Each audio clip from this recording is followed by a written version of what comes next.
Hello, I'm John. Welcome back. This is part 2 of my most recent book haul. This is all nonfiction, and I'm not going to spend a lot of time talking about these books, both because I haven't read any of them, and because there are so many of them that if I talked about them each individually, we would be here all day. So the first book is A Coffin for King Charles by C.V. Wedgwood. This is the first Charles the First, who was overthrown in the English Civil War and brought to trial and beheaded. This is all about his trial. Now, C.V. Wedgwood wrote several books about the English Civil War. I've heard they're all really good, but this is the first one I've gotten my hands on. And I'm pretty sure that this is just a standalone. And I read a little bit of this. It wasn't one I wanted to read at the moment, but I'm hoping to get to this one soon. It's a time book, so it is just cardboard glued to pages. It's really fragile, really brittle, and I'm hoping it'll make through a read. The next book is The Photographer's Handbook by John Hedgecoe. This is the second edition, fully revised with 1,250 illustrations, and it's all about how to use different filters, different techniques, and it just explains how all these different kinds of pictures are made. And it's really interesting. I've been looking through it, and I've already learned quite a bit that I didn't know. And of course, everybody pretty much uses digital nowadays. And these are not all black and white. Some of them are color. I'm trying to be careful because there's a whole section on nudes. And we wouldn't want to see that now, would we? So this is really interesting. Like I said, I've already learned quite a bit that I didn't know from this. And I've been interested in photography a long time. I've just never really gotten over my shyness or anxiety to be able to try it out. And I'd like to try photography one of these days. The next book is Mountbatten, a biography by Philip Ziegler. So I don't have any particular interest in Lord Mountbatten. Now, he was the first Sea Lord. He was the last Viceroy of India. He was the uncle of Prince Philip, and he was killed by the IRA. But I have heard that Philip Ziegler is a really good writer, from Steve Donahue, who's often talked about him. He says that his book on the plague is really good, but I've never seen that one. So I got this one, and this is a replacement for a book I already had, but it was a great big brown paperback, and it was really brittle, and I thought it was going to fall apart. So I saw this one for cheap, and I just grabbed it. And the next is part of a series I already have. I don't have this one. I've been building it over time, one volume at a time. This is Randolph Churchill's Winston S. Churchill, Youth 1874 to 1900. I don't know if you can see it, but they are right there, right over there. And I think I have 5 of them now. Well, I have 5 I haven't read and 1 that I have read. And this is, his early days, his childhood, and the first couple of times he went to war, that sort of thing. This is A Passion for Books edited by Harold Rabinowitz and Rob Kaplan, with a foreword by Ray Bradbury. This is a book lover's treasury of stories, essays, humor, lore, and lists on collecting, reading, borrowing, lending, caring for, and appreciating books. So that's right up my alley, and probably up yours as well. So I thought that would be pretty interesting.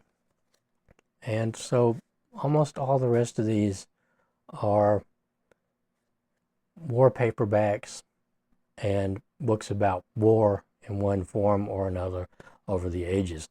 So the first one is The Bridge at Andau by James Michener.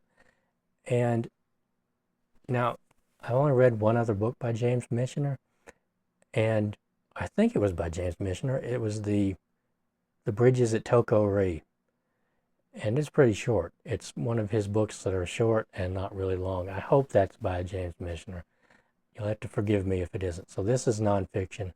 This is about the Hungarian Revolution in the 1950s. Hungary was occupied by the Soviets, and for quite a while, people rose up against the Soviet government. It didn't last very long, and if I remember correctly, it was a failure in the end. Let's see. This is Year of the Horse, Vietnam, by Colonel Kenneth D. Mertel. And this is clearly about helicopters, helicopter pilots, and probably helicopter mechanics. So that will be pretty neat. Here is Prisoner of War by Kenneth W. Simmons. An American airman in battle. He had the courage to fight and the courage to survive. That sounds pretty interesting. So let's see what this is about. October 1944. A young bombardier parachutes from a flak-shattered B-24. On the ground, Wehrmacht soldiers arrive just in time to save him from a mob of enraged German civilians. That bombardier was Lieutenant Kenneth Simmons, and this is his account of his months in the hands of the enemy as a prisoner of war at Stalag Luft 3. That'll be pretty interesting. The next book is Ernle Bradford's Siege, Malta, 1940 to 1943. So Malta was one of the most bombed places during the Second World War, and it held out. It didn't fall. And Ernle Bradford wrote The Mighty Hood, which is a really, really good book. It was on my top 10 list of nonfiction for last year, or my top 7. I'm not sure at this point how many books I had on that list. But I've been wanting to read more of Ernle Bradford's books, so I saw this one and I grabbed it. The next book is Once They Were Eagles by Frank E. Walton. We have Semper Fi Mac by Henry Berry. This is interviews with Marines from World War II, so that should be pretty good. Vice Admiral Charles Lockwood's Sink 'em All, about his time as the, I think he was, commander of Submarines Pacific. This is with a foreword by Chester Nimitz, Admiral Chester Nimitz. And The World at War by Mark Arnold Forster. This book inspired a really, really good series from the 70s. If you haven't seen it, look it up, watch it. And here another time book.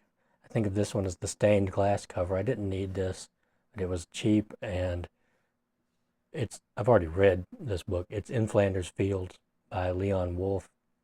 But I really like this cover, and I couldn't pass it by because I hardly ever see it. And this one's in really good shape. I can't open it. That's the trouble with it. It's brittle. I can't open it. It will break. So I just bought it for the cover, and I don't buy books for the cover very often, but I just like this one. And this is a pretty good book too. So after that we have the Memoirs of Field Marshal Montgomery. There he is. This book, I've been wanting this particular copy of this book for quite some time, or this edition, the hardcover. And now that I have it, I feel like it's too big and unwieldy. And I have, right up here somewhere, I already have this book, but it's in a big trade paperback. This is Robert K. Massie's Dreadnaught, Britain, Germany, and the Coming of the Great War. And I've read Castles of Steel, but I haven't read Dreadnaught. I'd like to get to that soon. I've been saying that for quite some time.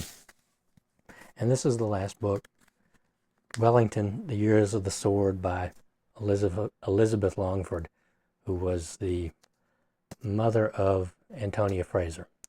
So, yeah, I don't know much about Wellington, and I don't know how I will get along with this time period. I haven't really read about it, so I've heard this is really good, though. And so that is the end of the second part of my book haul. So I hope you enjoyed it. I want to thank you for watching, and I'll see you next time.